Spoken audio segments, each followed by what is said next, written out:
ॐ गुरुब्रह्मा गुरुविष्णु गुरुदेवो महेश्वरः गुरुसाक्षात् परब्रह्म तस्मै श्रीगुरवे नमः। ॐ स्थापकाय च धर्मस्य सर्वधर्मस्वरूपिणे अवतारवरिष्ठाय रामकृष्णाय ते नमः।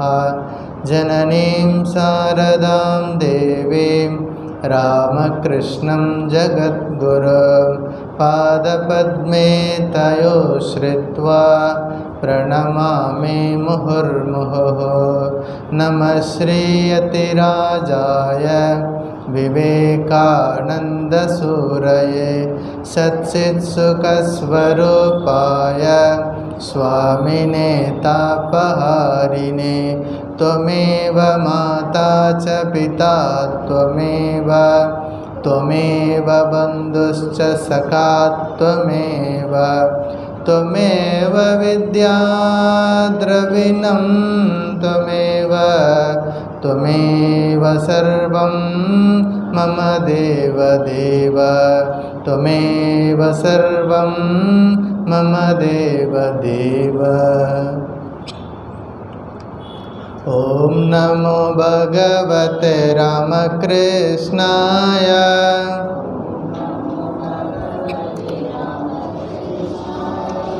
ॐ नमो भगवते रामकृष्णाय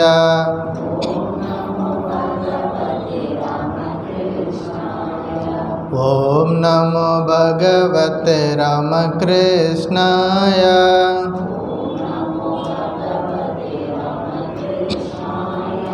ॐ नमो भगवते रामकृष्णाय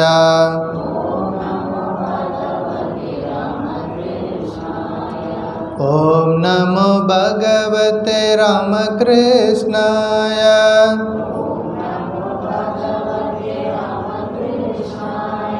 ॐ नमो भगवते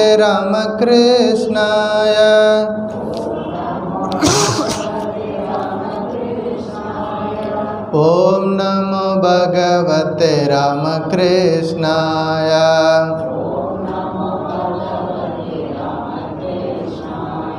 ॐ नमो भगवते रामकृष्णाय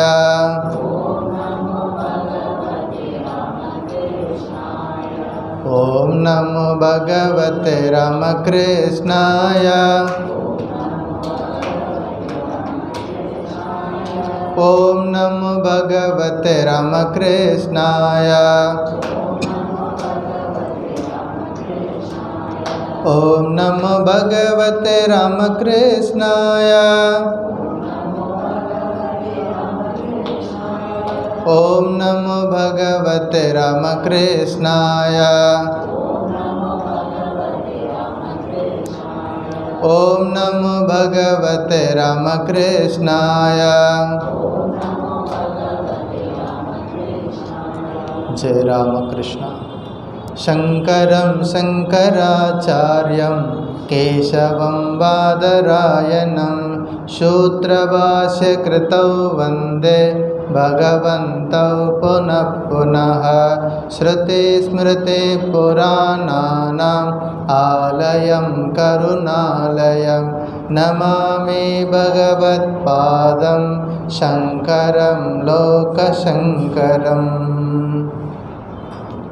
பகவான் ஸ்ரீ ராமகிருஷ்ணரின் பரிபூரணமான திருவருளால்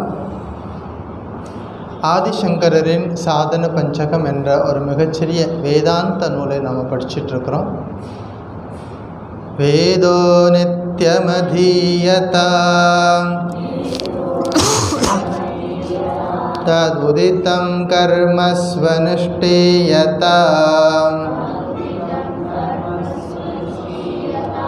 तेने सस्य विधीयतामपचितिः।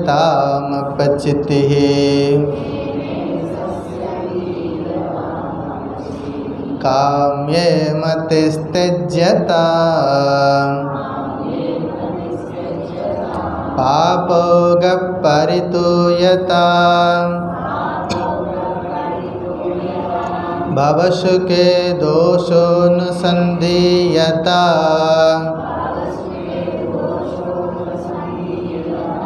आत्मेच्छा व्यवसीयतां निजगृहात् तूर्णं विनिर्गम्यता संगत्सत्सु विधीयता भगवतो भक्तिर्दृढाधीयता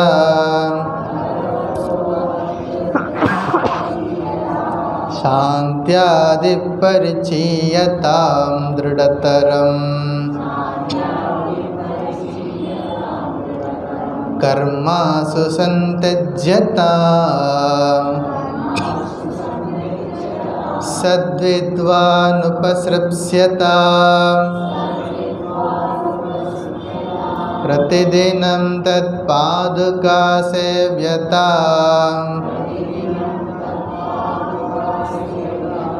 ब्रह्मैकाक्षरमत्यतां श्रुतिशिरः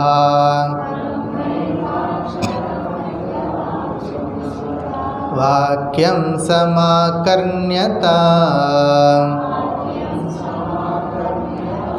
वाक्यार्थश्च विचार्यता श्रुतिशिरपक्षः समाश्रियता दुस्तर्गात्सु विरम्यतां श्रुतिमतः तर्कोऽनुसन्धीयता ब्रह्मास्मीति विभाव्यता अहरः गर्वपरित्यज्यता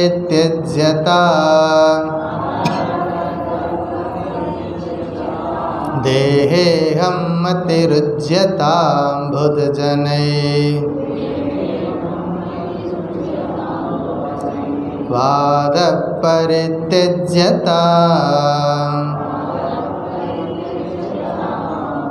மூன்று பேராகிராஃப் இது வரைக்கும் பார்த்துருக்குறோம். கடைசியாக பார்த்தது புதஜனைகி வாதக பரித்தெஜ்யதா அப்படின்னு நம்ம பார்த்தோம். இப்போ தமிழ் என்ன மீனிங் பார்ப்போம். வேதங்களை, அதாவது புனித நூல்களை தினந்தோறும் படிக்க வேண்டும். அதில் சொல்லப்பட்டுள்ள கர்மங்களை நன்றாக செய்ய வேண்டும். நாம் செய்யக்கூடிய காரியங்களை, கடமைகளை கடவுளுக்கு செய்யும் பூஜையாக செய்ய வேண்டும். எந்த ஒரு செயலையும் பலனை விரும்பி செய்யாமல் அந்த பலனை விரும்பி செய்யக்கூடிய அந்த புத்தியை நாம் விட்டுவிட வேண்டும். மன தூய்மைக்காகவும் வெறுப்பு இல்லாமலும் எல்லா காரியங்களையும் செய்து பழக வேண்டும். இந்த உலகத்தில் இருக்கக்கூடிய இன்பங்களில் இருக்கின்ற குறைபாடுகளை எப்பொழுதும் எண்ணி பார்க்க வேண்டும். ஆன்மாவை அறிந்து கொள்ளும் ஆர்வத்தை நன்றாக வளர்த்து கொள்ள வேண்டும். மிக விரைவாக உடல் என்னும் சிறையிலிருந்து ஆன்மாவை விடுவிக்க முயற்சி செய்ய வேண்டும். இது முதல் பேரா. ரெண்டாவது பேரா, எப்போதும் நல்லோர் இணக்கத்தில் இருக்க வேண்டும். சத் சங்கத்சு விதீயதா, பகவானிடத்தில் ஆழ்ந்த பக்தியை கடைபிடிக்க வேண்டும். மன அடக்கம் முதலான சாதனைகளை பழக வேண்டும். அதனால தான் நம்ம என்ன பண்ணோம், இந்த கிளாஸ் ஆரம்பிக்கிறதுக்கு முன்னாடி கைடட் மெடிடேஷன் வைக்கிறோம். ஏன்? மனசு ஒருமுகப்பட்டால் தான் எந்த ஒரு காரியத்தையும் சிறப்பாக செய்ய முடியும். இப்போ ஆதிசங்கரருடைய இந்த சாஸ்திரம் படிக்க போகிறதுக்கு முன்னாடி நம்ம மனதை நமக்கு என்ன பண்ணணும், ஒருமுகப்படுத்தினோம்னா நிச்சயமாக ஆனந்தமாக இந்த டெக்ஸ்டில் மூழ்க முடியும். அப்படிங்கிறதுக்காகத்தான் எந்த ஒரு காரியத்தை செய்கிறதுக்கு முன்னாடி மன அடக்கம் அது முக்கியமானது. நம்ம ஒன்று செஞ்சிட்ருப்போம், மனது வேறு ஏதாவது நினச்சிட்டு இருந்தோன்னா பெரிய நமக்கு பலன் கிடைக்காது. உறுதியாக எல்லா கர்மங்களிலிருந்தும் விரைவாக விடுபட வேண்டும். நல்ல சிறந்த ஞானியாக இருக்கின்ற தகுந்த குருவை நாடி செல்ல வேண்டும். நாள்தோறும் அவரை வணங்க வேண்டும். அவரிடமிருந்து ஓம்கார மந்திரத்தை அல்லது பரம்பொருள் தத்துவத்தை நன்றாக கேட்க வேண்டும். வேதாந்த வாக்கியங்களை அவரிடமிருந்து நன்கு அறிந்து கொள்ள வேண்டும். இது 2வது பேரா. 3வது பேரா, மகா வாக்கியத்தின் பொருளை நன்றாக ஆராய்ச்சி செய்ய வேண்டும். அது என்னது? குருநாதரை போய் நம்ம சரணடைஞ்சதுக்கப்புறமா குருநாதர் நமக்கு ஒரு உபதேசம் கொடுக்குறார். மகா வாக்கியம் தத்துவமசி. அப்போ அதுக்குடைய பொருளை நமக்கு புரியாது. அப்போ குருநாதர்கிட்ட மீண்டும் போய் கேட்டு தெளிவுபடுத்திக்கணும் அப்படிங்கிறாங்க. வேதத்தின் கருத்தை எப்பொழுதும் சார்ந்திருக்க வேண்டும். அதாவது தேவையற்ற தர்க்கம் செய்வதிலிருந்து விடுபட்டிருக்க வேண்டும். வேதத்துக்கு ஏற்புடைய தர்க்கத்தை செய்து பழக வேண்டும். நான் பரம்பொருளாக இருக்கிறேன் என்ற நினைத்து தியானம் செய்ய வேண்டும். ஒவ்வொரு நாளும் கர்வத்தை நன்றாக விட்டுவிட வேண்டும். உடலில் நான் என்கின்ற எண்ணத்தை நன்றாக ஒதுக்கி தள்ள வேண்டும்.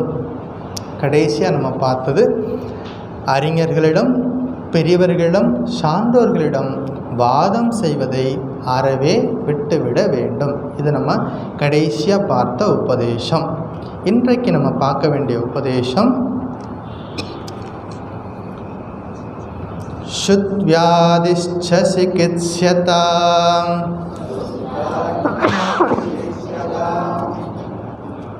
பிரதிதினம் பிக்ஷௌஷதம் புஜ்யதாம் ஸ்வாத்வன்னம் நத் யாச்யதாம் விதிவசாத் பிராப்தேன சந்துஷ்யதாம் ஷீதோஷ்ணாதி விஷக்யதாம் நது விருத்தா வாக்கியம் சமுச்சார்யதாம்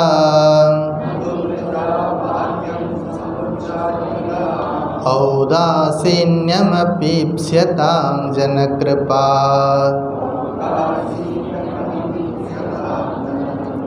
நைஷ்டுர்யமுத்ஸ்ருஜ்யதாம். 25வது உபதேசம் சுத் வியாதிஷ்ச சிகிச்சதா. என்ன சுவாமி, சுத் வியாதின்னா என்னன்னு தெரியலையே. சுத் வியாதி அப்படின்னா, சுத் அப்படின்னா பசி.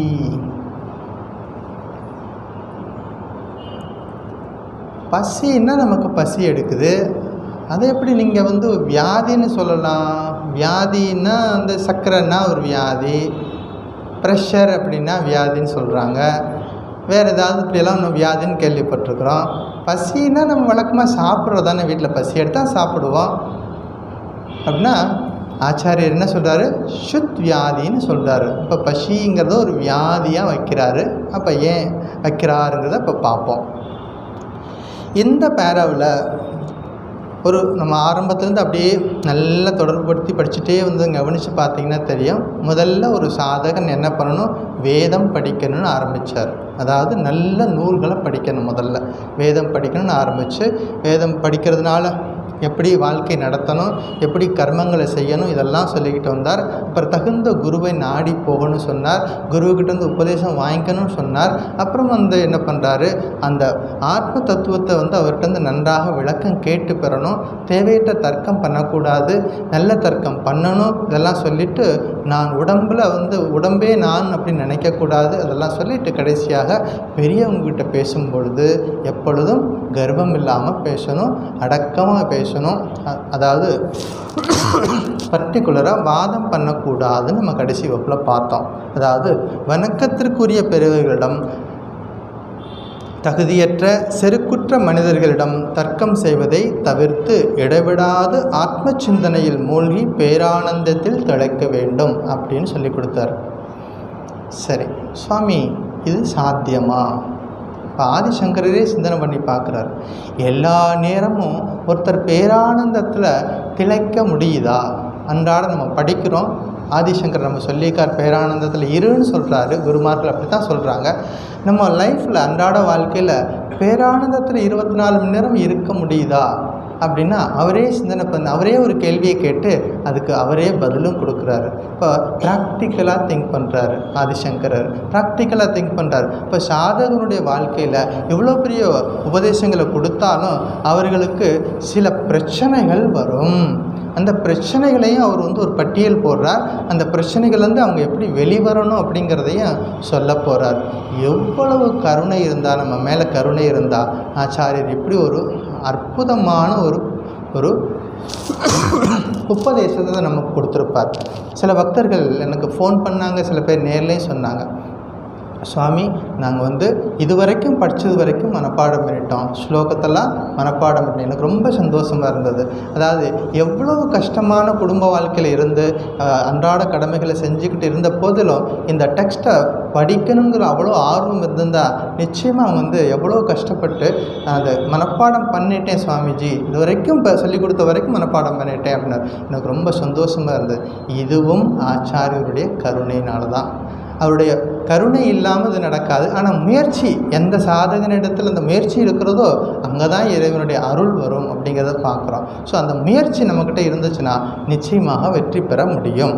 சரி, இப்போ ஆச்சாரியர் இன்றைக்கி என்ன உபதேசம் கொடுக்குறாரு அப்படின்னா, சுத் வியாதிஷ்ட சிகிச்சதா, அதாவது பசியாகிய நோயை போக்கிக் கொள்ள வேண்டும் அப்படின்னு சொல்கிறாரு. பசியாகிய நோயை போக்கிக் கொள்ள வேண்டும், அல்லது பசி கமா நோய் ரெண்டையும் போக்கிக் கொள்ள வேண்டும், இப்படியும் எடுத்துக்கலாம். ஒன்று பசியாகிய நோயை போக்கிக் கொள்ள வேண்டும், அல்லது பசி மற்றும் நமக்கு வரக்கூடிய உடம்புக்கு வரக்கூடிய வியாதிகளையும் போக்கிக் கொள்ள வேண்டும். வியாதியோட மனுஷன் இருந்தார்னா ஆத்ம சிந்தனை பண்ண முடியாது. இப்போ முதல் வியாதியாக என்ன சொல்கிறாரு, அந்த காலத்தில் நம்ம இப்போல்லாம் வியாதின்னா நம்ம வேறு மாதிரி நம்ம திங்க் பண்ணுறோம். ஆச்சாரியர் என்ன பண்ணுறார், வியாதின்னா முதல் வியாதி பசி. மனுஷனுக்கு பசியோடு இருக்கிறவனுக்கு ஆன்மீகம் உதவாது. யார் சொன்னது? சுவாமி விவேகானந்தர். அது என்னன்னு பார்ப்போம். அதாவது எப்போதும் ஆத்ம சிந்தனையில் இருக்க எல்லாராலும் முடியாது. அப்போ அது ஒரு வியாதி இருக்குது. அப்போ அந்த வியாதி என்ன பண்ணும், நம்ம சாதனைகள் செய்யும் பொழுது நம்மை பலவீனப்படுத்துவதற்கு பலவிதமான விஷயங்கள் இருக்கிறது. அதில் முதல் விஷயமா ஆச்சாரியர் என்ன சொல்கிறாரு, பசி அப்படிங்கிறார். ரெண்டாவது பிணி, வியாதிகள். அப்புறம் மனுஷன் நம்முடைய வாழ்க்கையில் நிறைய எதிர்பார்ப்புகள். நம்முடைய வாழ்க்கையில் பல பேருடைய வாழ்க்கையில் சந்தோஷத்தை தொலைச்சதுக்கு காரணமே எதிர்பார்ப்புகள். இருக்கிறத வச்சு கண்டென்ட்டாக இருக்க தெரியாமல் மற்றவர்களோட கம்பேர் பண்ணி இருக்கும் பொழுது வாழ்க்கையில் சந்தோஷம் வராது, எதிர்பார்ப்புகள் இருக்கிறது. அப்புறமா தாங்க முடியாத கவலை, துன்பங்கள், இதெல்லாம் அன்றாட வாழ்க்கையில் எல்லோருக்கும் இருக்கிறது. ஆச்சாரியர் இதையும் மறுக்கலை, இதெல்லாம் இருக்கும். இருந்தாலும் நீங்கள் சாதனையில் முயற்சியை கைவிட்டிடக்கூடாது. இது இருந்தாலும் இதிலேருந்து எப்படி நம்ம வெளியே வரணும், அதற்கான உபாயத்தையும் சொல்லி கொடுக்க போகிறார். ஸோ எந்த ஒரு சாதகன் இதெல்லாம் விளக்க தெரிஞ்சவனோ, முதல் விஷயம் இதெல்லாம் விளக்க தெரிஞ்சவனோ அவன்தான் வாழ்க்கையில் ஆத்ம தத்துவத்தை புரிந்து கொள்ள முடியும் அப்படின்னு சொல்கிறார். சரி, இந்த பசி அப்படிங்கிறத பற்றி பார்ப்போம். அதாவது இங்கே என்ன சொல்ல வர்றாரு சுருக்கமாக அப்படின்னா, இப்போ கோபேக் டு பகவத்கீதா. பகவத்கீதையில் 2nd சாப்டரில் ஸ்தித பிரஜ்ஞ லக்ஷணம்னு ஒரு ஏரியா இருக்குது. அதாவது ஸ்லோகா நம்பர் 55 ஸ்லோகா நம்பர் 72 வரைக்கும் இருக்கக்கூடிய 2nd சாப்டரில் இருக்கக்கூடிய அங்கே அர்ஜுனனுக்கு ஸ்ரீகிருஷ்ணர், அதாவது ஒரு நல்ல ஆத்ம தத்துவத்தை அறிந்தவனுடைய நிலை எப்படி இருக்கும்னு அர்ஜுனனுடைய கேள்வி. அதுக்கு ஸ்ரீகிருஷ்ணர் என்னெல்லாம் பதில் சொல்கிறாரோ அதை சுருக்கமாக இங்கேயும் சொல்கிறார். அதே தான் ஸ்தித பிரஜ்ஞ லக்ஷணத்தை சொல்லி கொடுக்க போகிறார் இந்த பேராவில். அது என்னென்னு ஒன்றா பார்ப்போம். சரி, சந்திரவம்சம் சூரிய வம்சம்னு கேள்விப்பட்டிருப்போம். ராமர் பிறந்தது எந்த வம்சம்? சூரிய வம்சம். கண்ணன் பிறந்தது சந்திரவம்சம். ராமன் பிறந்தது நம்ம படிச்சிருக்கோம், பாட்டிலே படிச்சிருக்கோம். சூரிய வம்சத்தில் வந்தவர் ராமர், சந்திர வம்சத்தில் வந்தவர் கண்ணன். அந்த சந்திர வம்சத்தில் ஒரு அரசன் இருந்தான். அவன் பேர் ரந்தி தேவன்னு பேர். அந்த அரசன் பேர் ரந்திதேவன். ரொம்ப நல்லா சிறப்பாக ஆட்சி பண்ணுறான். அவனுடைய ராஜ்யத்தில் யாருக்கும் எந்த குறையும் இல்லாமல் ஆட்சி பண்ணிகிட்டு இருக்கான். அவன் மக்களுக்கு தேவையான எல்லா விதமான உதவிகளையும் செய்கிறான். அதே நேரத்தில் அவனும் ஒரு சிறந்த சாதகனாக இருக்கிறான். இதை வேதத்தில் ஒரு வார்த்தை இருக்குது, இஷ்டாபூர்த்தம் அப்படின்னு ஒரு வார்த்தை இருக்குது. இஷ்டாபூர்த்தம் அதாவது ததேவர்த்தம் தது சத்தியமாகு ததேவ பிரம்மம் பரமம் கவீனாம் இஷ்டாபூர்த்தம் பகுதா ஜாத்தம் ஜாயமானம் விஸ்வம் பிபர்த்தி புவனஸ்ய நாபிஹி. மகாநாராயண உபனிஷத்தில் வரக்கூடிய ஒரு மந்திரம் இஷ்டாபூர்த்தம். இஷ்டம் அப்படின்னா என்ன அப்படின்னா அக்னிஹோத்திரம், தபஹா, சத்தியம், வேதானாம் சைவ பாலனம், ஆதித்யம், வைவஸ்வதேவஸ்ய இஷ்டம் இத்தி அபிதீயத்தே. அதாவது அக்னிஹோத்திரம் பண்ணுறது, தினசரி காலையில் எழுந்து பூஜை பண்ணுறதுன்னு வச்சுக்குவோம், அப்படி புரிஞ்சுக்குவோம். பூஜை பண்ணுறது, தவம் செய்கிறது, சத்தியம் பேசுகிறது, வேதம் ஓதுறது, விருந்தோம்பல், இது எல்லாமே என்னது? இஷ்டம். இதெல்லாம் கடைப்பிடிக்கிறது ஒரு தனி மனிதன் இதை கடைப்பிடிக்க முடியும் எல்லாரோடும். பூர்த்தம் அப்படின்னா சேவா, சேரிட்டபிள் ஆக்டிவிட்டீஸ், சேவா. அது என்ன அப்படின்னா குளம் வெட்டுறது. குளம் தனக்காக நம்ம யாரும் குளம் வெட்டிக்க மாட்டோம். குளம் எதுக்காக? ஊர் மொத்தம் எல்லாருக்காகவும் குளம் வெட்டுறது, கிணறு வெட்டுறது, வாய்க்கால் வெட்டி கொடுக்கறது, இப்படி பொதுமக்கள் ஆலயம் கோயில்கள் கட்டுறது, அன்னதானம் பண்ணுறது, இது எல்லாமே பூர்த்தம், இஷ்டா பூர்த்தம். எந்த அரசன் ரந்திதேவன் இஷ்டமும் செஞ்சிருக்கார், பூர்த்தத்தையும் சரியாக பண்ணியிருக்கார். அப்படிங்கிறனால சிறப்பாக ஆட்சி பண்ணிகிட்ருக்கார். அவருடைய செல்வத்தை எல்லாம் எல்லாருக்கும் கொடுத்துக்கிட்டே இருக்கிறார். ஒரு பீரியடில் அவர்கிட்ட அந்த எல்லா செல்வமும் எல்லாத்துக்கும் கொடுத்தாச்சு, கையில் ஒன்றுமே கிடையாது, சாப்பாட்டுக்கே வழி இல்லை. அப்படி ஒரு நிலைக்கு போயிட்டார். அப்படி போனதுனால வீட்டில் அவர் இருக்கார், மனைவி, குழந்தைகள் இருக்காங்க. என்ன பண்ணிட்டார்? இறந்து சாப்பிடக்கூடாது, அதாவது பிக்ஷை எடுக்கக்கூடாது அரசன் இல்லையா? அப்போ எல்லாருக்கும் இருந்த வரைக்கும் கொடுத்துட்டார். இப்போ வேறு வழி இல்லை, அமைதியாக 4 பேர் முடிவு பண்ணுறாங்க, சாப்பிடாமல் விரதம் இருந்துருவோம். சாப்பிடாமல் இருப்பான். 48 நாள் மொத்த ஃபேமிலியும் சாப்பிடாமல் இருக்கிறாங்க. நாட்டு மக்கள் அவங்கெல்லாம் பார்த்து ரொம்ப நம்முடைய அரசர் நமக்கு எல்லாருக்கும் உதவி பண்ணவர், அவரே பசியோடு இருக்காருன்னு சொல்லிட்டு அவங்க எங்கேயோ போய் சில கொஞ்சம் தானியங்கள்லாம் சேகரித்து கொண்டாந்து அரசர் கொண்டாந்து கொடுக்குறாங்க. இதையாவது சாப்பிட்டு உயிரை காப்பாற்றுங்க அப்படின்னு சொல்லி கொடுக்குறாங்க. அதான் உணவு சமைச்சு அந்த அரசன் ஃபேமிலி எல்லோரும் சாப்பிட போகும்பொழுது ஒரு பிராமணன் அங்கே வர்றார். பிக்ஷாந்தேகி அப்படிங்கிறார்.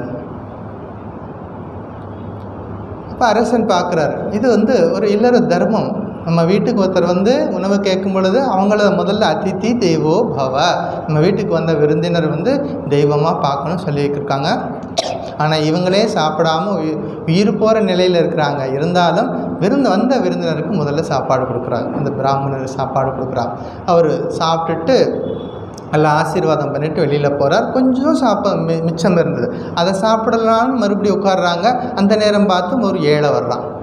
ஐயா, சாப்பிட்டு 10 நாள் ஆச்சு ஐயா அப்படின்னு நிற்கிறான். இப்போ என்ன பண்ணுறது? மறுபடியும் இருக்கிறத அவனுக்கு போடுறாங்க. அப்புறம் கொஞ்சம் மிச்சமாகுது, அதை சாப்பிட்லான்னு உட்காடுறாங்க. அந்த நேரம் பார்த்து ஒருத்தர் வர்றான், கையில் 4 நாயை பிடிச்சிட்டு வர்றான். அவன் மட்டும் இல்லை, கூட 4 நாயும் பிடிச்சிட்டு வர்றான். எனக்கு ஏதாவது பசி இருக்குது, சாப்பாடு போடுங்க அப்படின்னா.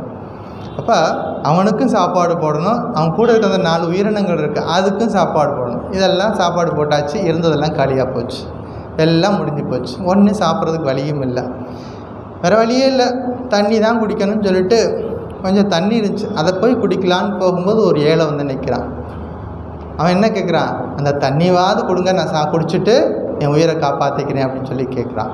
அப்போ அந்த தண்ணியும் கொடுத்துட்றாங்க. கொடுத்துட்டு உயிர் போகிற நிலையில் அந்த குடும்பம் இருக்குது. அப்போ பகவான் முன்னாடி தோன்றார். தோன்றிட்டு என்ன சொல்கிறார்? உன்னுடைய பக்தியை சோதிக்கிறதுக்காகத்தான் இதெல்லாம் நான் நடத்தினேன், இது எல்லாமே நாடகம். உனக்கு என்ன வரம் வேணும் அப்படின்னு கேட்குறார். பகவான் கேட்குறார், உனக்கு என்ன வரம் வேணும்? நாமனா இருந்தால் என்ன கேட்டிருப்போம்? நம்ம ஒரு பெரிய லிஸ்ட்டே வச்சுருப்போம், மளிகை கடை லிஸ்ட்டு மாதிரி ஒரு பெரிய லிஸ்ட் வச்சுருப்போம், இதெல்லாம் கரெக்ட் பண்ணி கொடுன்னு சொல்லி கொடுத்துருப்போம். அவர் என்ன கேட்டார் தெரியுமா? ரொம்ப படிக்கும் பொழுது இந்த மாதிரி நம்ம நாட்டில் வாழ்ந்த பெரியவங்களுடைய வாழ்க்கையை படிக்கும் பொழுது இதெல்லாம் நம்ம அடுத்த தலைமுறைக்கு சொல்லி கொடுத்தோமா, சொல்லி கொடுக்கணும். எங்கேயோ மிஸ் ஆகுது நம்ம வாழ்க்கையில். இப்போ பார்க்குறோம், அது சரியில்லை சுவாமி, இது சரியில்லை சுவாமி, நாட்டு நடப்பே சரியில்லை, நம்ம எல்லாரும் ஒருத்தருக்கு ஒருத்தர் எடுத்து குறை சொல்லிக்கிட்டே இருக்கிறோம். இது எல்லாத்துக்கும் நிவாரணம் என்ன அப்படின்னா, நம்முடைய பழம்பெரும் நம்முடைய மகான்கள் வாழ்ந்த வாழ்க்கையை அடுத்த தலைமுறைக்கு நம்ம சொல்லி கொடுக்கணும். இது போன்ற பெரியவங்களுடைய வாழ்க்கையெல்லாம் நம்ம சொல்லி கொடுக்கணும், எப்படி வாழ்க்கை வாழணும் அப்படிங்கிறதெல்லாம். அப்போ அவர் சொல்கிறாரு, பகவான்கிட்ட வரம் கேட்குறார் பாருங்க, எல்லாருடைய துன்பங்களும் எனக்கு வரட்டும், இந்த உலகத்தில் இருக்கக்கூடிய எல்லாருடைய துன்பமும் எனக்கு வரட்டும், எல்லா ஜீவராசிகளுடைய துன்பமும் வரட்டும், மனுஷங்க மட்டும் கிடையாது, எல்லா ஜீவராசிகளுடைய துன்பமும் எனக்கு வரட்டும், அது எல்லாத்தையும் நான் அனுபவிக்கிறேன், அவங்க கஷ்டமில்லாமல் இருக்கட்டும். இதுதான் நான் கேட்கக்கூடிய வரம். எப்படிப்பட்ட அரசர்கள் இருந்திருக்கிறாங்க பாருங்கள், அரசர்கள் இருந்திருக்கிறாங்க. இப்போ அவங்க உயிரே போகிற நிலையில் கூட மற்றவர்களை பற்றி சிந்தனை பண்ணியிருக்கிறாங்க. அந்த பசி அவ்வளோ கொடுமை. அந்த பசிங்கிறது அவ்வளோ ஒரு முக்கியமான ஒரு விஷயம் வாழ்க்கையில். அதனால் அந்த பசி இருக்கிற இடத்துல வேதாந்தவா தத்துவங்கள்லாம் போய் சேராது. அதனால தான் சுவாமிஜி அதை புரிஞ்சுக்கிட்டு என்ன பண்ணுறார், இந்த ஆர்கனைசேஷனை கொண்டு வர்றார். இந்த ஆர்கனைசேஷனில் பலவிதமான ஆக்டிவிட்டி இருக்குது. அதில் ஒன்று நம்மளோட அன்றாட வரக்கூடிய ஏழைகளுக்கு சாப்பாடு போடுறது. எல்லா மடங்கள்லேயும் அந்த ஒரு முக்கியமான ஒரு உணவு தானம் அப்படிங்கிறது இருக்குது. அதனால் பசியோடு இருக்கக்கூடாது. அப்படிப்பட்ட மகான்கள் வாழ்ந்த இடம். அந்த மகான்களுடைய வாழ்க்கையெல்லாம் நம்முடைய அடுத்த தலைமுறைக்கு சொல்லி கொடுக்கணும், நாமளும் கடைபிடிக்கணும். இதெல்லாம் தேடி தேடி படிக்கணும். இது இருக்கிற கரிக்குலமில், இப்போ இருக்கிற கரிக்குலமில் இந்த மாதிரி நல்ல விஷயங்கள் அரிது இருக்கலாம், அல்லது இல்லைன்னா என்ன பண்ணணும், தேடி தேடி படித்து அவர்களுக்கு சொல்லி கொடுக்கணும். அடுத்த தலைமுறைக்கு நல்ல பண்புகளை கொண்டு போய் சேர்க்க வேண்டிய மிகப்பெரிய கடமை, பொறுப்பு எல்லோருக்கும் இருக்கிறது. ஸோ பசி அப்படிங்கிறத ஆச்சாரியர் என்ன சொல்கிறார், அது ஒரு வியாதி.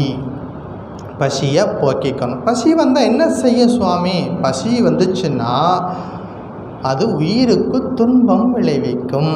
முதல்ல என்ன செய்யும், உயிருக்கு துன்பம் விளைவிக்கும். பசி வந்துச்சுன்னா ஒருத்தர் தன் நிலையை மறந்துடுவார். அவர் யார் அப்படிங்கிறது அப்போ தெரியாது. அவர் தன் நிலையை மறந்துடுவார். எல்லாத்துக்கும் அவர் டவுன் ஆயிடுவார் அப்படிங்கிறாங்க.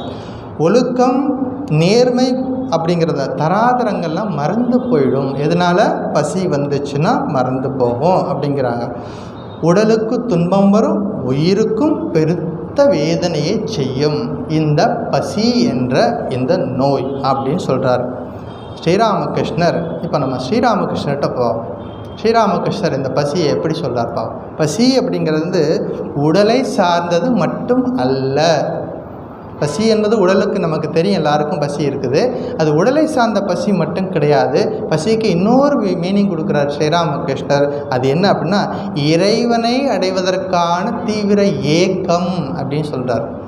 ஆன்ம பசி, உடல் பசி, ஆன்ம பசி, இறைவனை அடையணும். இந்த மனுஷ ஜென்மம் எனக்கு கிடைச்சிருக்கு, கிடைத்தற்கரிய மனுஷ ஜென்மம் கிடைச்சிருக்கு. ஆனால் இந்த பிறவியிலே நான் இறைவனை அறியணும், இறைவனை அடையணும். அந்த ஆன்ம பசி, அதாவது மன ஏக்கம். மன ஏக்கம் எல்லாருக்கும் மன ஏக்கம் இருக்குது. வீடு கட்டலையேன்னு மன ஏக்கம் இருக்குது, கார் வாங்கலையேன்னு மன ஏக்கம் இருக்குது. ஸ்ரீராமகிருஷ்ணன் சொல்வார், எல்லாம் குடங்குடமாக கண்ணீர் வடிக்கிறாங்க. எதுக்கு? இதெல்லாம் உலகில் விஷயங்கள்லாம் ஃபுல்ஃபில் பண்ணிக்கிறதுக்காக வைக்கிறாங்க. யார் பகவானை பார்க்கலையேன்னு யார் அழுகிறா அப்படின்னு கேட்குறா. அந்த ஒரு ஏக்கம் வரணும். அதுதான் சாதகனுடைய வாழ்க்கையில் இருக்க வேண்டிய விஷயம் அப்படின்னு சொல்லிட்டு ஸ்ரீராமகிருஷ்ணர் உபதேசம் மட்டும் பண்ணிட்டு போகலை. அவருடைய வாழ்க்கையிலேயே இந்த ஆர்கனைசேஷனுக்கு ஒரு விதையும் போட்டுட்டு போனார். அது என்னன்னு பார்ப்போம். அது ஒரு நிகழ்ச்சி. ஸ்ரீராமகிருஷ்ணர் கல்கட்டாவிலேருந்து அந்த காலத்தில் காசிக்கு யாத்திரை போகிறாங்க. காசிக்கு அந்த காலத்தில் யாத்திரை போகிறது அப்படிங்கிறது விமான வசதிகள்லாம் இல்லாத காலம், பேருந்துகள் இல்லாத காலம். மாட்டு வண்டியில் போகணும், இல்லைன்னா கங்கையிலிருந்து படகு மூலமாக கல்கத்தாவுக்கு போகலாம். அப்படி அந்த செகண்ட் ஆப்ஷனை எடுத்துக்கிறாங்க. கங்கையிலேருந்து படகு மூலமாக வர்றாங்க. அவர் மட்டும் கிடையாது, அவருடைய மதுர் பாபு அப்படின்னு சொல்லிட்டு அவர் தான் கேர்டேக்கராக இருக்கார். அவர் மொத்த ஃபேமிலி இவங்கெல்லாம் சேர்ந்து நிறைய படகுகளில் உணவுப் பொருட்கள்லாம் ஏற்றிக்கிட்டு நிறைய படகுகளில் கல்கட்டாவிலேருந்து புறப்பட்டு காசிக்கு யாத்திரை போகிறாங்க. எதுக்கு? காசியில் யார் இருக்கா? பகவான் விஸ்வநாதர். அவரை பார்க்கறதுக்காக போகிறாங்க. காசியில் இறந்தால் முக்தி அப்படின்னு படிச்சிருக்கிறோம். காசிக்கு போகிறாங்க. அந்த யாத்திரை போயிட்டுருக்காங்க. அந்த யாத்திரை குழு அந்த போட் வந்துக்கிட்டே இருக்குது. அதாவது வெஸ்ட் பெங்கால், மேற்கு வங்கத்துக்கும் ஜார்க்கண்டுக்கும் அந்த பார்டரில் வரும்போது அங்கே ஒரு இடம் இருக்குது, தேவ்கர் அப்படின்னு ஒரு இடம். அங்கே ஒரு முக்கியமான சிவாலயம் இருக்கிறது. ஜோதிர்லிங்க தலங்களில் அதுவும் ஒன்று. ஒரு சிவாலயம் இருக்கிறது. அந்த இடத்துல படகு வருது. அங்கே படகு நிற்கிது. ஸ்ரீராமகிருஷ்ணர் படகை விட்டு இறங்கி பார்க்குறார். ஒரு காட்சி அவரோட பார்க்குறார். அங்கே என்ன நடக்குது அப்படின்னா, ஏழைகள் போட்டுக்கிறதுக்கு ட்ரெஸ் இல்லாமல் ரொம்ப வறிய நிலையில் பார்க்குறார். கிழிஞ்சு போன ட்ரெஸ்ஸு போட்டிருக்குறாங்க. தலைக்கு தைக்கிறதுக்கு என்ன கூட கிடையாது. பசியால் வாடக்கூடிய அந்த மக்களை பார்க்குறார். பார்த்துட்டு ஸ்ரீராமகிருஷ்ணர் சொல்கிறார், அந்த மத்துர் பாபு கூப்பிட்டு, அவர் தான் பெரிய செல்வந்தர், அவர் நிறைய உணவுப் பொருட்கள்லாம் வச்சுருக்கார், போட்டில் வச்சுருக்கார். எதுக்கு? இந்த பக்தர்கள் யாத்திரை போகிறதுக்காக வச்சுருக்கிறார். கூப்பிட்டு சொல்கிறார், இவங்க எல்லாருக்கும் சாப்பிட்றதுக்கு முதல்ல உணவு கொடு, அவங்களுக்கு எண்ணெய் கொடு, சோப்பெல்லாம் கொடு, அத்தியாவசியமாக இவங்களுக்கு என்னெல்லாம் தேவையோ அதெல்லாம் முதல்ல கொடு அப்படின்னு சொன்னார். மத்துர் பாபு சொன்னார், சுவாமிஜி நீங்கள் சொல்கிறது எல்லாத்தையும் அவசியம் செய்து முடிப்போம். நீங்கள் என்ன சொன்ன, என்னுடைய குருநாதர் நீங்கள் என்ன சொன்னாலும் நான் செய்கிறேன். ஆனால் நம்ம இப்போ எங்கே போயிட்டுருக்கோம்? காசிக்கு யாத்திரை போயிட்டுருக்கோம். அதனால் நல்லபடியாக காசிக்கு யாத்திரை போயிட்டு விஸ்வநாதரை தரிசனம் பண்ணிவிட்டு திரும்பவும் கல்கட்டாவுக்கு வந்ததுக்கப்புறமா இந்த ஏழைகளுக்கு இங்கே என்னெல்லாம் செய்ய சொல்கிறீங்களோ எல்லாத்தையும் கண்டிப்பாக செஞ்சிட்றேன் அப்படின்னு சொன்னார். அதாவது முதல்ல நம்ம காசிக்கு போவோம், யாத்திரை போவோம், ரெண்டாவது அப்புறம் செய்யலாம் அப்படிங்கிறார். ஸ்ரீராமகிருஷ்ணர் சொன்னார், அப்படியா, உன்னுடைய விஸ்வநாதர் காசியில் இருக்காரா, நீ போயிட்டு வா. உட்காந்துக்கிட்டார். இந்த சின்ன குழந்தைங்கள்லாம் ஐஸ்கிரீம் கேட்கும். ஐஸ்கிரீம் வாங்கி கொடுன்னு சொல்லி கேட்கும். இந்த அம்மா வாங்கி கொடுக்கவே மாட்டாங்க. உனக்கு சளி பிடிக்கும் அப்படின்னு சொல்லிட்டு ஏதாவது குறை சொல்லிவிட்டு வாங்கி கொடுக்க மாட்டாங்க. கொஞ்சம் நேரம் பொறுமையாக கேட்டுகிட்டே இருக்கான். அப்புறம் என்ன பண்ணும்? உட்காந்து தர்ணா பண்ண ஆரம்பிச்சிடும். வாங்கி கொடுத்தா எந்திரிச்சு வரேன், இல்லைனா வரமாட்டேன் அப்படின்னு உட்காந்து. அது மாதிரி குழந்தை மாதிரி உட்காந்துக்கிட்டார் ஸ்ரீராமகிருஷ்ணர். நீ உன்னுடைய விஸ்வநாதர் காசியில் இருக்காரா, நீ போய் பார்த்துக்கோ, என்னுடைய விஸ்வநாதர் என் கண் முன்னால் இருக்கிறார்கள். என்னுடைய விஸ்வநாதர் என் கண் முன்னால் இருக்கிறாங்க. இவர்களுக்கு சேவை செய்யாமல் நான் காசிக்கு போகலை அப்படின்னு சொல்கிறார். வேறு வழி இல்லாமல் மத்துர் பாபு என்ன பண்ணுறார்? ஒட்டுமொத்த அங்கே கொண்டு வந்திருக்க போட்டில் கொண்டு வந்திருக்க அத்தனை உணவுப் பொருட்களையும் இறக்கி கொண்டு எல்லாருக்கும் உணவு கொடுக்குறாங்க. எல்லாரையும் பசியாகிறத பார்க்குறார். கண்ணால் பார்த்துட்டு சந்தோஷம் ஆனதுக்கப்புறமா இப்போ வண்டி எடு போகலாம் அப்படின்னு சொன்னார். இப்போ காசிக்கு போகலாம் அப்படி சொல்கிறார். ஸ்ரீராமகிருஷ்ணர் அவருடைய கை கரங்களாலேயே இந்த நிவாரண பணியை ஆரம்பித்து வச்சார். இந்த நம்ம இன்றைக்கி பார்க்குற நம்ம ஸ்ரீராமகிருஷ்ண மடங்களில் 300க்கும் அதிகமான கிளைகள் இருக்கிறது, உலகமெங்கும் இருக்கிறது. எல்லா மையங்களிலும் இந்த நடக்கக்கூடிய அத்தனை நிவாரணப் பணிகளுக்கும் ஸ்ரீராமகிருஷ்ணரே அடிக்கல் நாட்டுகிறார். அங்கே அவர் உபதேசம் மட்டும் செய்துட்டு போகலை, இதை வாழ்க்கையில் கடைபிடிக்கிறதுக்கும் அவரே தொடக்கத்தையும் செய்து வைக்கிறார். அப்படி பசி என்பது ரொம்ப ரொம்ப முக்கியமான விஷயம். அது ஒரு சாதகனுடைய வாழ்க்கையில், அன்றாட வாழ்க்கையில் இந்த பசி இருந்துச்சுன்னா எந்த ஒரு முன்னேற்றமும் இருக்காது. அதனால் முதல்ல பசித்தவனுக்கு உணவு கொடு. இதைத்தான் சங்கராச்சாரியர் உணர்ந்துட்டு என்ன பண்ணுறார்? இவ்வளோ பெரிய உபதேசமெல்லாம் கொடுத்ததுக்கப்புறம் அவர்களுக்கு அடிப்படையாக இருக்கக்கூடிய பசியை போக்கலைன்னா அவர்களால் எதையும் சிந்திக்க முடியாது அப்படின்னு சொல்கிறார். ஒரு நாள் ஸ்ரீராமகிருஷ்ணனுடைய பிரதான சீடர் ராக்கால் மகாராஜ் சுவாமி பிரம்மானந்தர் அங்கே உட்காந்துருக்கார். இவர் ராமகிருஷ்ணர் வெளியில் இருக்கார். ராக்காலுக்கு பசிக்குது, இவருக்கு தெரிஞ்சு போச்சு. உடனே கங்கை கரையில் நின்றுட்டு, ஓ கௌரி எங்கே இருக்க, வா சீக்கிரம் வா, என் ராக்காலுக்கு பசிக்குது. ராக்கால் எங்கே இருக்கார்? அங்கங்கேயோ அறையில் உட்காந்துருக்கிறார். அவருக்கு பசி எடுக்குது. இவரோ கங்கை கரையில் நிற்கிறார். யாரோ ஒரு பெண்மணி பேரை சொல்லி கூப்பிட்றார், கௌரி சீக்கிரம் வா, என் ராக்காலுக்கு பசிக்குது. கொஞ்ச நேரம் கழித்து பார்க்குறாங்க, ஒரு போட்டு நிற்கிது. அந்த கௌரி அங்கே வர்றா. கௌரிமான்னு பேர். இந்த கௌரிமா என்ன பண்ணுறாங்க, நிறைய பக்ஷணங்கள்லாம் வீட்டில் செய்து எடுத்துகிட்டு வந்து கொண்டு வந்து கொடுக்குறாங்க. அப்போ ராக்கால் மகாராஜ் சொல்கிறார், என்னுடைய பசியை நீங்கள் இப்படி டமாரம் அடித்து சொல்லணுமா? கோவிச்சுக்கிறார். அப்போ அவர் சொல்கிறாரு, உனக்காக நான் என்ன வேணாலும் செய்வேன். ஏன்னா ஆன்ம சாதகர்களுக்கு ஸ்ரீராமகிருஷ்ணர் அவ்வளோ முக்கியத்துவம் கொடுக்குறார். நீ பசியோடு இருந்தீன்னா நீ வேதாந்த சிந்தனை பண்ண முடியாது. அதுக்காகத்தான் உன்னுடைய பசியை முதல்ல போக்கணும். அதுக்காகத்தான் என்ன பண்ணுறாரு, கௌரியை கூப்பிடுறார். கௌரி மூலமாக உணவு வருகிறது. இதெல்லாம் ராமகிருஷ்ணனுடைய லைஃப்பை படித்து பாருங்கள். பல்வேறு உதாரணம், எல்லாத்தையும் சொல்ல முடியாது, பல்வேறு உதாரணங்கள் அவருடைய வாழ்க்கையில் இருக்கிறது. அதன் மூலமாக இந்த பசி என்பது முக்கியமான ஒரு விஷயம். பசியிலேருந்து வெளியில் வரணும். அது ஒரு நோய், அதுலேருந்து வெளியில் வரணும் அப்படிங்கிறத சொல்கிறாங்க. ஸோ பசியை நீக்கிக்கணும். பசி வந்துச்சுன்னா 10ம் பறந்துடும் அப்படின்னு கேள்விப்பட்டிருக்கோம் இல்லையா? பசி வந்தால் 10ம் பறந்துடும் அப்படின்னு சொல்லியிருக்காங்க. ஒரு பழமொழி. அது என்ன சுவாமி 10, 11 இல்லையா, 15 இல்லையா?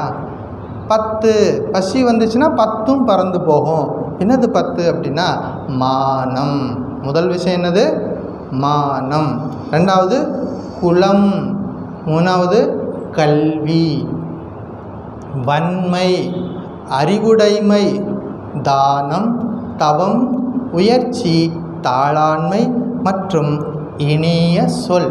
இதெல்லாம் நம்ம விட்டு காணாமல் போயிடும். அதாவது செல்ஃப் ரெஸ்பெக்ட், மானம். செல்ஃப் ரெஸ்பெக்டை இழந்துருவோம். எப்போ? பசி வந்துச்சுன்னா செல்ஃப் ரெஸ்பெக்டை இழந்துருவோம். குலம், ஃபேமிலி ப்ரைடு. நான் அந்த குலத்தில் வந்தவன், அந்த வம்சத்தில் வந்தவன் அப்படிங்கிறதெல்லாம் பசி வந்துச்சுன்னா காணாமல் போயிடும் அப்படிங்கிறாங்க. இப்போ எஜுகேஷன், விஸ்டம், அறிவுடைமை, சேரிட்டி, தானம், ஃபினான்ஸ், தவம், இதெல்லாமே காணாமல் போயிடும் பசி வந்துச்சுன்னா. அப்போ பசியை நம்ம சரியான முறையில் பசிக்கு முதல்ல உணவு கொடுக்கணும். அல்லது பசி ஆகிய நோயை, பசி அல்லது பசியாகி பசி மற்றும் இந்த நோய்களையும் நம்ம போக்கிக் கொள்ள வேண்டும் அப்படின்னு சொல்லி கொடுக்குறாங்க. அதாவது இது ஒரு வெளிநாட்டில் நடந்த ஒரு நிகழ்ச்சி.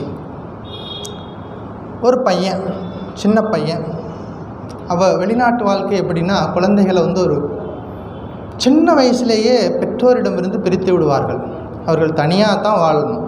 சின்ன வயசில், ரொம்ப சின்ன வயசுலேருந்தே ஹாஸ்பிட்டலுக்கு போயிட்டு திரும்பி அந்த பிரசவத்துக்காக போயிட்டு திரும்பி வரும் பொழுதே அந்த குழந்தைய கையில் வச்சுக்கக்கூடாது. அந்த குழந்தைக்கு தனியாக ஒரு சீட், அந்த காரில் தனியாக ஒரு சீட் வச்சு அந்த சீட்டில் தான் உட்கார வச்சு கொண்டுட்டு வரணும். அன்றைக்கே பிரிச்சிடுறாங்க அந்த குழந்தைய அம்மா கிட்டேருந்து. வீட்டுக்கு வந்ததுக்கப்புறம் தனி அறை, அன்றிலிருந்தே அப்படி வளர்க்குறாங்க. அதாவது இண்டிபெண்ட்டாக வளரணும், மற்றவர்களை சார்ந்து இருக்கக்கூடாதுங்கிறத அந்த கருத்தை கொடுக்குறாங்க. அப்போ அந்த குழந்தைகள் அப்படியே வளர்கிறாங்க. இப்போ அவர்களுக்கு தேவையானதை அவர்களே செய்து கொள்ள வேண்டும் அப்படிங்கிறத சொல்லி கொடுக்குறாங்க. அப்போ ஒரு பையன் என்ன பண்ணுறான், அவனுடைய தேவைக்கு பண செலவுக்காக என்ன பண்ணுறான், போய் சில பொருட்களை வீடு வீடாக போய் விற்கிறான். கையில் போய் எடுத்துகிட்டு போயிட்டு வீடு வீடாக விற்கிறான். அப்புறம் நாள் போய் அந்த தெருவில் போயிட்டு எல்லா இடத்தையும் விற்றுட்ருக்கிறான். அவனுக்கு பசி எழுந்திரிச்சு, ரொம்ப பசியாக இருக்குது, அவனுக்கு ரொம்ப தாகமாக இருக்குது, ரொம்ப மயங்கி விழுகிற நிலைக்கு போயிட்டான் அந்த பையன். அப்போது ஒரு வீட்டில் போய் கதவை தட்டுனா ஒரு நடுத்தர வயது பெண்மணி கதவை திறக்கிறாங்க. தண்ணி வேணும்னு கேட்குறான். ஏன்னா ரொம்ப தாகமாக இருக்கான். முதல்ல இப்போ அவனுக்கு தண்ணி குடித்தா தான் அவன் உயிரே பிழைக்க முடியும். அப்படி ஒரு நிலையில் இருக்கான். தண்ணி வேணும்னு கேட்குறான். அந்த பெண்மணி பார்க்குறாங்க, இவனுக்கு தண்ணி கொடுக்கக்கூடாது, இவன் பசியோடு இருக்கிறான். அப்படி சொல்லிட்டு வீட்டுக்குள்ளே போயிட்டு ஒரு டம்ளர் பாலை கொண்டாந்து கொடுத்துட்டாங்க. இவனுக்கு தண்ணியை விட இவனுக்கு உணவு தேவை அப்படின்னு சொல்லிட்டு பால் ஒரு டம்ளர் பாலை கொண்டாந்து கொடுக்குறாங்க.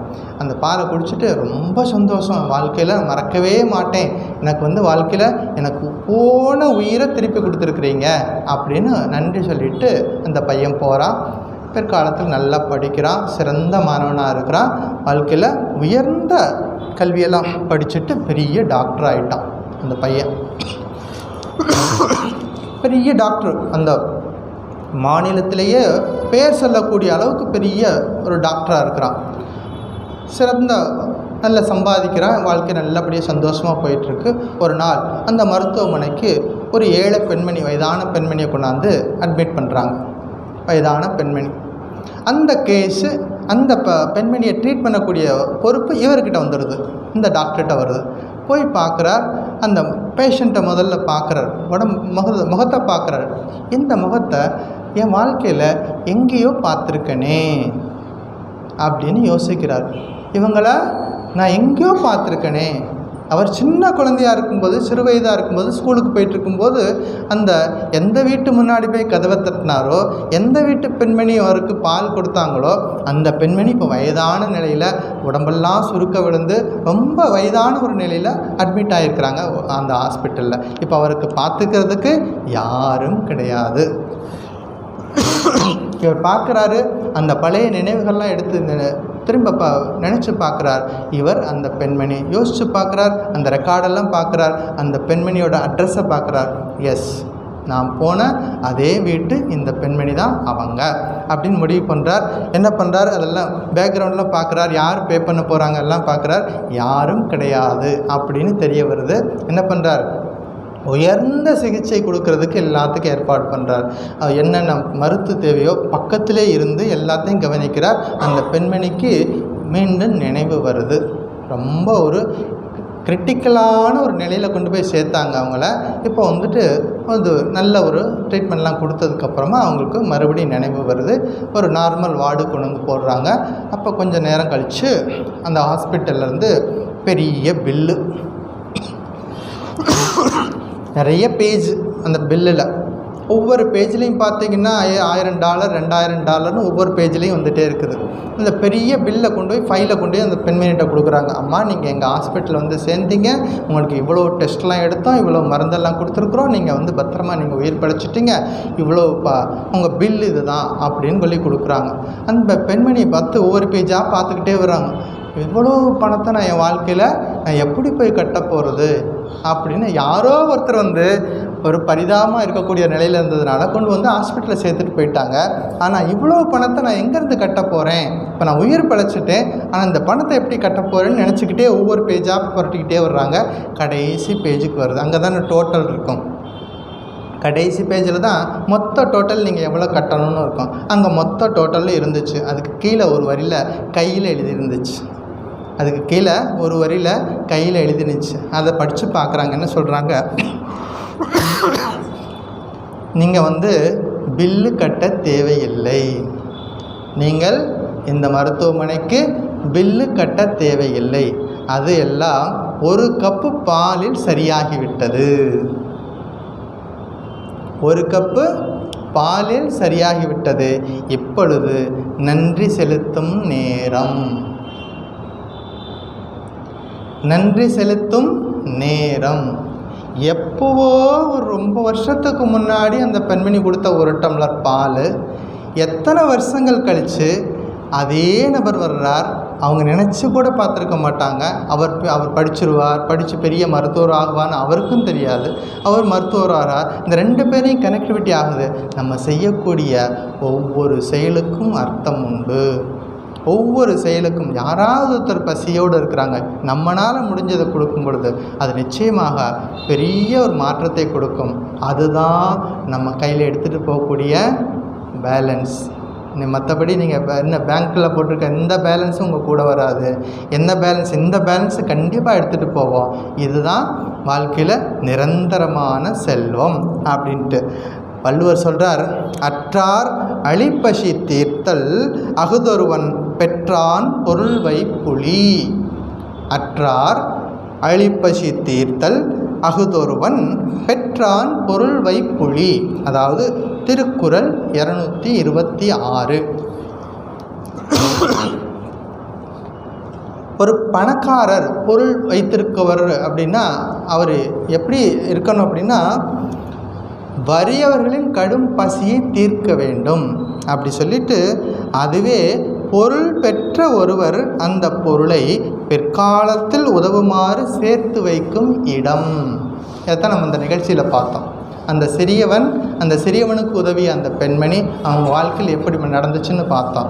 அதாவது நம்மக்கிட்ட இருக்கக்கூடிய பொருள் கடைசி வரைக்கும் நம்ம கூட வர்றதுக்கு என்ன பண்ணணும், நம்ம சேவை பண்ணும் பொழுது அந்த சேவை நமக்கு கடைசி காலத்தில் எங்காவது யாராவது ஒருத்தர் உதவி செய்வார். அப்போ கான்சியஸாக இருக்கும் பொழுதே பிறர் நலனை நாம் யோசிக்கணும், பிறருக்காக வாழணும் அப்படிங்கிறது.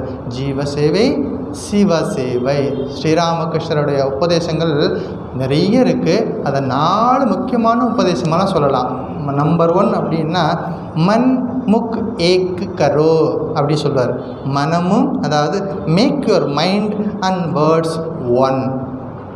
முதல் விஷயம் மன் முக் ஏக்க கரோ, அதாவது மனம் என்ன நினைக்குதோ அதை பேசு. 2க்கும் முரண்பாடு இருக்கக்கூடாது. சொல்கிறத செய்யணும், செய்கிறது தான் சொல்லணும். இது ஒரு விஷயம். அதாவது அதை ட்ரூத்ஃபுல்னஸ் அப்படிங்கிறத சொல்கிறாரு. எப்பொழுதும் உண்மைக்கு மாறாக நம்ம வாழ்க்கை இருக்கக்கூடாது. 2வது the renunciation of lust and gold. அவருடைய உபதேசங்களில் அடிக்கடி ரிப்பீட்டடாக வரக்கூடிய விஷயம் காமினி காஞ்சனம். இந்த renunciation of lust and gold. பொன்னாசை பெண்ணாசை 2லிருந்தும் விலகிடு. ஆன்மீக சாதகனா இது 2லையும் கவனமாக இருக்கணும். 3வது என்ன சொல்கிறாரு, ஈஸ்வரேர் அனுராக் விஷயே விராக். ஈஸ்வரேர் அனுராக் விஷயே விராக், அதாவது love towards God. ஈஸ்வரேர் Anurag. டிஸ்பேஷன் towards worldly object, அதாவது விஷயங்கள்லேருந்து மனசை விலக்கி பகவானிடத்த மனசை கொண்டு போய் வச்சுக்கோ. எல்லா காரியங்களையும் பண்ணு, பகவான்கிட்ட மனசை வச்சு எல்லா காரியங்களையும் பண்ணு. இதை சொல்கிறார். அப்புறமா முக்கியமானது இந்த 4வது விஷயம் ஜீவசேவா சிவசேவா. அதாவது மனுஷங்களை இறைவனாக பார்த்து சேவை பண்ணணும் அப்படிங்கிறது. அதாவது serving a human with the idea of God. பிறருக்கு சேவை பண்ணும் பொழுது அப்படின்னு தூக்கி போடக்கூடாது. நன்றியோடு அவர்கள் நமக்கு சேவை பண்ணுறதுக்கு வாய்ப்பு கொடுத்துருக்குறாங்க அப்படிங்கிற நன்றியோடு அவர்களுக்கு சேவை பண்ணணும். உயர்ந்த இடத்துல அவங்கள பார்த்து சேவை பண்ணணும் அப்படிங்கிறத சொல்லி கொடுக்குறார். ஜீவ சேவையே சிவ சேவை அப்படிங்கிறான். அப்போ இவ்வளோ விஷயங்கள் இருக்கிறது. பசி, அப்போ பசிங்கிற நோயை நம்ம வாழ்க்கையில் நீக்கிடணும் அப்படி சொல்கிறாரு. பசியை பற்றி நிறைய விஷயங்கள் இருக்குது. நம்ம தமிழ்நாட்டில் ஒரு பெரிய மகான் இருந்தார். அவர் பேர் ராமலிங்க வள்ளலார்னு பேர். நம்ம எல்லாம் வேதமெல்லாம் படிக்கிறோம், உபனிஷதம் படிக்கிறோம். நம்ம ஊருக்குள்ளே இருந்தவங்களை பற்றி நம்ம தெரிஞ்சிருக்கணும் இல்லையா. ராமலிங்க வள்ளலார்னு ஒரு இருந்தார். அவர் சொல்லுவார், ஒரு பாட்டு பாடுறாரு. வாடிய பயிரை கண்ட போதெல்லாம் வாடினேன். நம்ம எல்லாருக்கும் தெரியும், படிச்சிருக்கேன். அதை வாடிய பயிரை கண்ட போதெல்லாம் வாடினேன், பசியினால் இளைத்தே வீடுதோறும் இறந்து பசியறாது அயர்ந்த வெற்றாரை கண்டு உள்ளம் பதைத்தேன். அடுத்தது நீடிய பிணியால் வருந்துகின்றோர் என் நேருறக் கண்டு உள்ளம் துடித்தேன். ஈடின் மாணிகளாய் ஏழைகளாய் நெஞ்சு இழைத்தவர் தம்மை கண்டு இழைத்தேன்.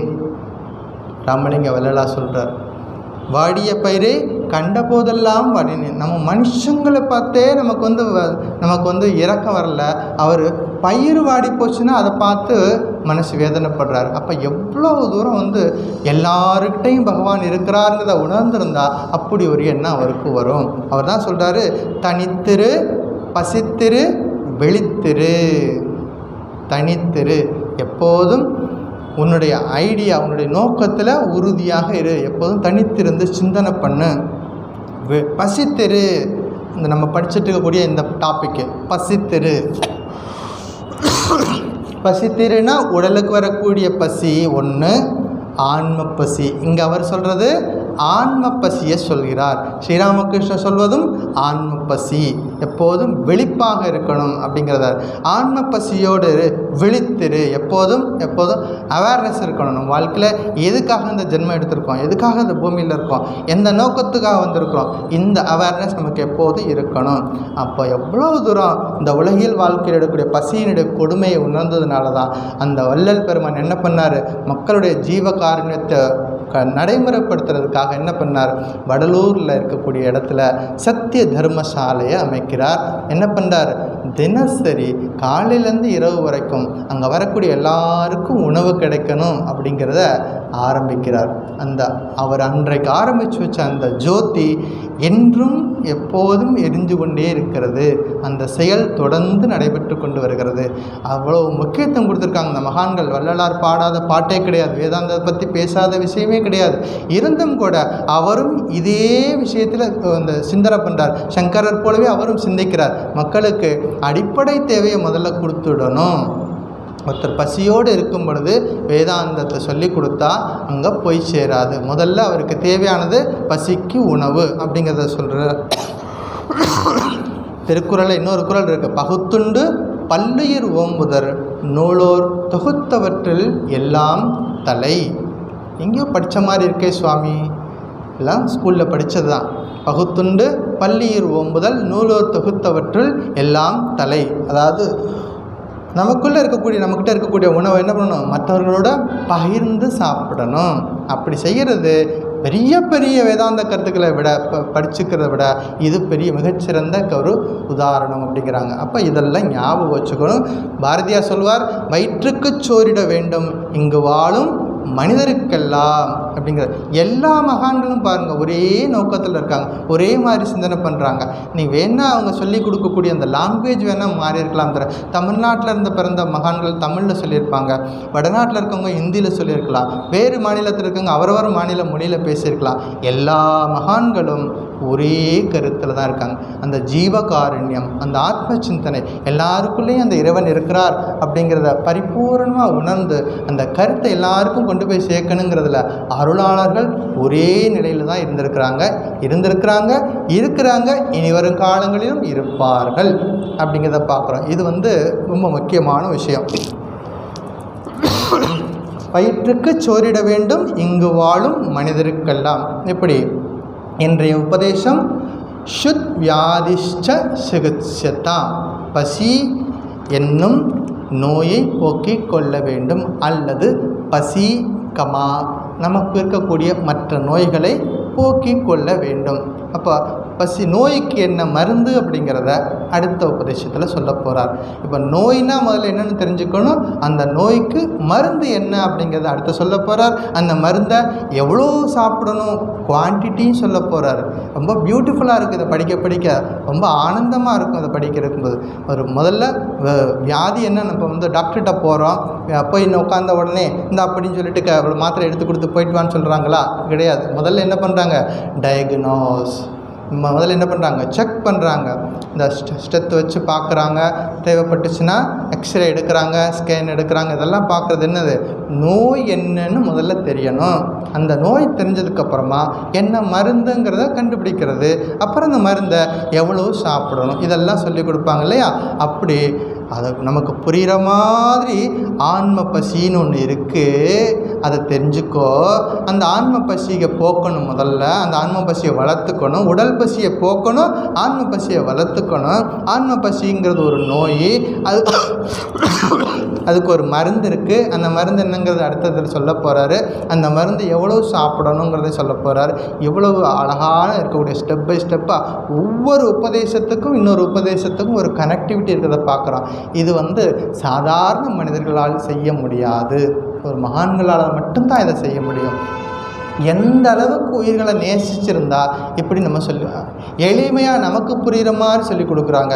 வேதம் படிக்கிறதுல ஆரம்பித்து இன்று வரைக்கும் நம்ம என்ன உபதேசம் வாங்கணும்னு சொன்னாங்க, உபதேசம் கேட்கணும். அதுக்கப்புறமா இடையில வாழ்க்கையில், நம்முடைய மனுஷ வாழ்க்கையில் இந்த உடம்புக்கு பல விதமான பிரச்சனைகளும் இருக்கும், அதையும் சிந்தனை பண்ணி அதுக்கான தீர்வையும் சொல்ல போகிறார். அதாவது ஸ்தித பிரஜ்ஞ லக்ஷணத்தை பற்றி தான் படிக்க போகிறோம் இந்த பேராவில். நம்ம திரும்பவும் ஞாபகம் வச்சுக்கணும், இதை அப்படியே நீங்கள் கம்பேர் பண்ணி படித்து பாருங்கள். பகவத்கீதையில் இருக்கக்கூடிய ஸ்தித பிரஜ்ஞ லக்ஷணத்துக்கும் இதுக்கும் பெரிய மாறுதல் இல்லை அப்படிங்கிறத பார்க்குறோம். அடுத்த உபதேசம் அடுத்த வாரம். நேற்றைக்கு நம்முடைய மடத்தில் ஒரு பெரிய செலிப்ரேஷன், ஒரு பூஜை இருந்துச்சு. என்னது, ஃபலஹாரிணி காளி பூஜை அப்படின்னு. அது என்ன சுவாமி ஃபலஹாரிணி காளி பூஜை? காளி பூஜைனா தெரியும், காளின்னா வந்து நாக்கு தொங்க போட்டிருப்பாங்க, கழுத்தில் வந்து முண்டை மாலை போட்டிருப்பாங்க, கையில் வந்து அருவாள் வச்சுருப்பாங்க. அதனால் காளி படம் நாங்கள் பார்த்துருக்குறோம். ஃபலஹாரிணி காளி பூஜைன்னு என்ன அப்படின்னா, ஃபல அப்படின்னா கர்ம பலம், கர்ம வினை. ஃபல ஹாரிணி நீக்குபவள், கர்ம வினைகளை நீக்கி உயிர்களுக்கு அருள் செய்பவள் அர்த்தம். காளிக்கு என்ன பேர்? நம்முடைய கர்ம வினையினால தான் மனுஷன் வந்து பூமியிலே பிறக்கிறோம். ஏதாவது ஒரு ஊரில் ஏதாவது ஒரு பேரண்ட்டுக்கு குழந்தைகளாக பிறக்கிறோம், பிறந்து வளர்க்குறோம். அந்த கர்ம வினைப்படி நம்முடைய வாழ்க்கை இருக்குது. அதெல்லாம் கம்ப்ளீட்டாக வந்து யார் செய்வா அப்படின்னா, யார் வந்து இதை ஆக்குனாங்களோ அவர்களால் மட்டும்தான் அழிக்கவும் முடியும். அப்போ என்ன பண்ணுறாங்க, அந்த காளி தேவி என்ன பண்ணுறா, உயிர்களிடம் இருக்கக்கூடிய வினைகளை நீக்கி அந்த உயிர்கள் வந்து இறைவனை சிந்திக்க வைக்குது. அதன் மூலமாக அவர்கள் வந்து நான் யார், ஹூ ஆம் ஐ, நான் யார், ஹூ இஸ் காட், இறைவன் என்பவர் யார், எனக்கும் அந்த பகவானுக்கு என்ன சம்பந்தம், எதுக்காக இந்த பூமியில் இருக்கேன் அப்படிங்கிறத சிந்தனை பண்ண வைக்கிறது. அப்படிப்பட்ட ஒரு பூஜை தான் நேற்று நடந்துச்சு. என்ன சுவாமி அதில் என்ன விசேஷம் அப்படின்னா, ரொம்ப முக்கியமான விஷயம் என்ன அப்படின்னா, ஸ்ரீராமகிருஷ்ணர் அவருடைய தர்ம பத்தினி யார், அன்னை சாரதா தேவி.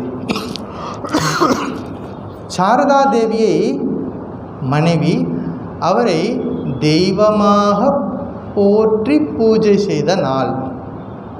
காளி தேவி அப்படிங்கிறது, பலஹாரிணி அப்படிங்கிற பூஜை பேர் இருந்தாலும் என்ன நடந்துச்சு அப்படின்னா, 1873 வருஷம் மே மாதம் அமாவாசை நாள். 1873 வருஷம் மே மாதம் அமாவாசை நாள். அந்த நாளில் ஸ்ரீராமகிருஷ்ணர் கோயிலில் வந்து பலஹாரிணி பூஜைக்கு ஏற்பாடெல்லாம் நடக்குது. ஸ்ரீராமகிருஷ்ணர் கூப்பிட்றாரு, உதவியாளரை கூப்பிட்டு என்னுடைய அறையில் பூஜை செய்யறதுக்கு எல்லாம் ஏற்பாடும் பண்ணுங்க. அப்போ அவங்க நினச்சாங்க, இவர் கொஞ்சம் வயதாகிடுச்சு, கோயிலில் வந்து பூஜை பண்ணுறதுக்கு வரனால முடியலைன்னு நினச்சிட்டு ரூமில் எல்லாம் அரேஞ்ச் பண்ண சொல்கிறாரு. இங்கேயே உட்காந்து காளி பூஜை பண்ணுவாருன்னு அப்படின்னு நினச்சிட்டு என்ன பண்ணுறாங்க, பூஜைக்கு தேவையான பூக்கள்லாம் வாங்கி வச்சு ரெடி பண்ணி வைக்கிறாங்க. எல்லா பூஜை பொருட்கள்லாம் ரெடியாக இருக்குது. அப்போ வந்துட்டு அடுத்தது என்ன பண்ணணும், பூஜை பண்ணணும் அப்படின்னா அங்கே கோயிலில் வந்து தேவியோட சிலை இருக்கிறது. இங்கே இவர் பூஜை பண்ணணும்னா படமாவது வைக்கணுமா இல்லையா, அப்போ தானே பூஜை பண்ண முடியும். அதை பற்றி ஒரு ஒன்றுமே சொல்லவே இல்லை. அவங்களும் காத்துட்ருக்குறாங்க, இவர் என்ன சொல்லுவார் அப்படின்னு சொல்லிட்டு ரெடியாக வச்சுருக்காங்க. ஒரு காளி படத்தை வச்சுருக்குறாங்க, கொண்டு வந்து வச்சிடலான்னு வச்சுருக்குறாங்க. அப்போ சுவாமி படம் வைக்கிறதுக்கு ஒரு மனை போட்டு வச்சுருக்குறாங்க. அங்கே தான் வந்து சுவாமி படத்தை வைக்கணும். அவர் காத்துட்டே இருக்காங்க, என்ன சொல்லுவார், அடுத்த இன்ஸ்ட்ரக்ஷன் என்ன சொல்லுவார். கோயிலில் 9:30 மணி பூஜை எல்லாம் நடந்துக்கிட்டு இருக்குது. அப்போ ஸ்ரீராமகிருஷ்ணர் சாரதா தேவியை கூப்பிடுங்க அப்படிங்கிறார். சாரதா அம்மா வந்து எப்போதும் நாணமே வடிவானவர்கள், எப்போதும் முகத்துக்கு திரை போட்டு உட்கார்ந்துருப்பாங்க. அப்படிப்பட்ட பெண்மணி அவங்க கூப்பிட்ட உடனே எஸ் அப்படின்னு சொல்லிட்டு வர்றாங்க. அங்கேயும் பெரிய மிராக்கிள். அவங்களும் உடனே வர்றாங்க, அந்த அறைக்குள்ளே வர்றாங்க, ஸ்ரீராமகிருஷ்ணரோட அறைக்குள்ளே வர்றாங்க. ஸ்ரீராமகிருஷ்ணர் அப்படி கையை காமிக்கிறார். எங்கே, அங்கே ஒரு மனை போட்டிருந்தது, அங்கே ஒரு தேவி உட்காரக்கூடிய இடம் இல்லையா, அங்கே கையை காமிக்கிறார், அங்கே போய் உட்காரு. அவங்களும் அதே மாதிரி ஏன் எதுக்குன்னு கேட்கல, அமைதியாக போய் அந்த மனையில் போய் உட்காடுறாங்க. தேவியாக அமர்ந்திருக்கிறார். ஸ்ரீராமகிருஷ்ணர் பூஜையை ஆரம்பித்தார். யாரெல்லாம் நல்லா கவனிச்சிங்களோ, நல்ல பக்தர்கள் நீங்கள்லாம் அடிக்கடி ராமகிருஷ்ண மடங்கள் நடக்கக்கூடிய பூஜையெல்லாம் கொஞ்சம் கவனித்து பார்த்தீங்கன்னா தெரியும், தாந்திரிக முறைப்படி நடக்கக்கூடிய பூஜை. அந்த பூஜையில் 50% மேலே சுத்தி அதெல்லாம் இருக்கும். மெடிடேஷனுக்கு நம்ம பூஜையில் அதிகமான முக்கியத்துவம் இருக்கும். அதாவது தியானம் பண்ணணும் அப்படிங்கிறத ரொம்ப வலியுறுத்தி சொல்லக்கூடியது. இப்போ ஸ்ரீராமகிருஷ்ணன் மற்ற அந்த ப்ரைமரியாக இருக்கக்கூடிய அந்த பூஜை இதை மற்றதெல்லாம் சுத்தம் பண்ணுறலாம் செய்துட்டு சாரதா தேவி வந்து பூஜை பண்ண ஆரம்பிக்கிறார். நானுமே வடிவெடுத்த சாரதை எல்லாத்தையும் அக்செப்ட் பண்ணிட்டு அமைதியாக உட்காந்து புன்சிரிப்போடு அமர்ந்திருக்கிறாங்க. பராசக்தியாக அமர்ந்திருக்கிறார். ஸ்ரீராமகிருஷ்ணர் சந்தனம் வைக்கிறாங்க, அடுத்து குங்குமம் வைக்கிறார், அதுக்கப்புறம் வெள்ளை இலைகளை போடுறார், துளசி இலை சமர்ப்பணம் பண்ணுறார். அப்படியே ஒவ்வொரு ஸ்டெப் பை ஸ்டெப்பாக 16 உபச்சாரம்னு பேர், 16 விதங்களில் வழிபடுவது எல்லாம் செய்கிறார். எல்லாம் கொடுத்துட்டு சாப்பாடு கொடுக்கணும் இல்லையா. அப்போ நம்ம தேவிக்குன்னா ஒரு பிரசாதத்தை முன்னாடி வச்சுட்டு சாப்பிடுங்க அப்படின்னு சொல்லி நம்ம சொல்லுவோம். இப்போ உயிரோடு ஒரு தேவி உட்காந்துருக்கா, சாப்பாடு எடுத்து கொடுக்குறார், அவங்க சாப்பிட்றாங்க. இதெல்லாம் நடந்து பூஜையெல்லாம் முடியுது. பூஜை பண்ணவரும் இப்போ மெடிடேஷன் போயிட்டார்.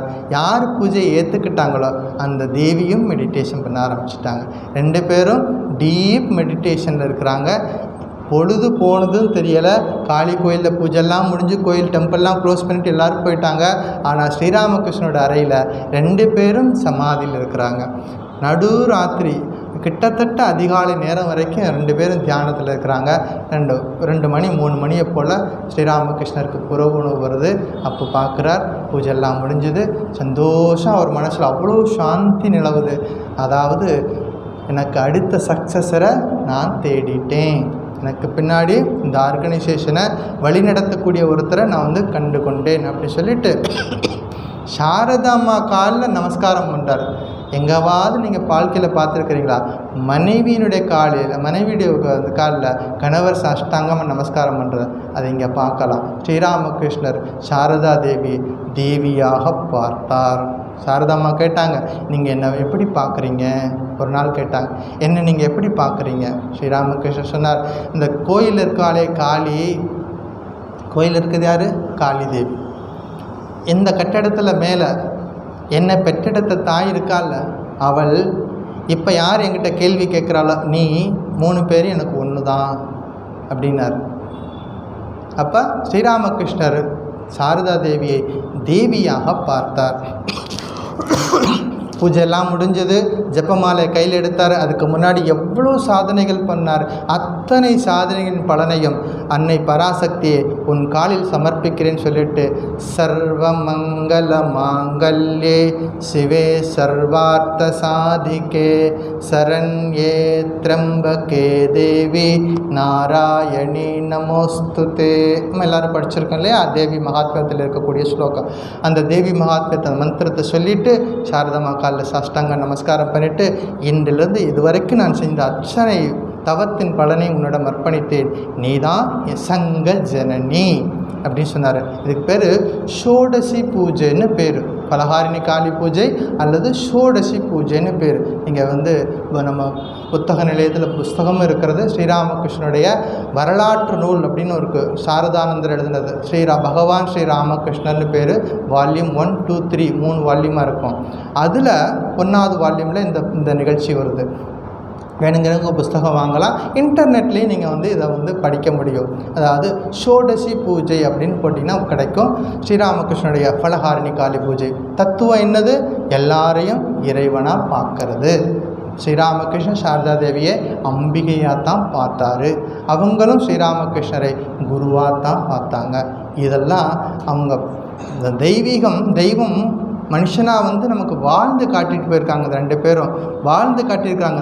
இந்த லோகத்தில் நம்ம எப்படி வாழணும் அப்படிங்கிறத 2 பேரும் வாழ்ந்து காமிச்சிருக்கிறாங்க அப்படிங்கிறத பார்க்குறோம். அப்படிப்பட்ட ஒரு புனிதமான நிகழ்ச்சி நடந்தது நேற்று இரவு. இதெல்லாம் ஞாபகம் வச்சுக்கணும். ஒவ்வொரு முறை இந்த செலிப்ரேஷன் வரும்பொழுது பக்கத்தில் இருக்கிறவங்க நியரஸ்ட்டு உங்களுடைய ஆசிரமத்துக்கு எங்கேயாவது இருந்துச்சுன்னா போயிட்டு அந்த விழாக்களில் கலந்துக்கணும். முடியாதவர்கள் என்ன பண்ணணும்? வீட்டில் இருந்தபடியே இறைவன் நாமத்தை சொல்லிவிட்டு இந்த நிகழ்ச்சியில் மனதில் சிந்தனை பண்ணிவிட்டு நம்முடைய வாழ்க்கையில எவ்வளவு தூரம் இதை கடைப்பிடிக்க முடியும் அப்படிங்கிறத பார்த்து நம்முடைய வாழ்க்கையிலையும் இதை அனுபவத்துக்கு கொண்டு வரணும் அப்படிங்கிறத பார்க்குறோம். ஸோ அடுத்த உபதேசம் அடுத்த வாரம்.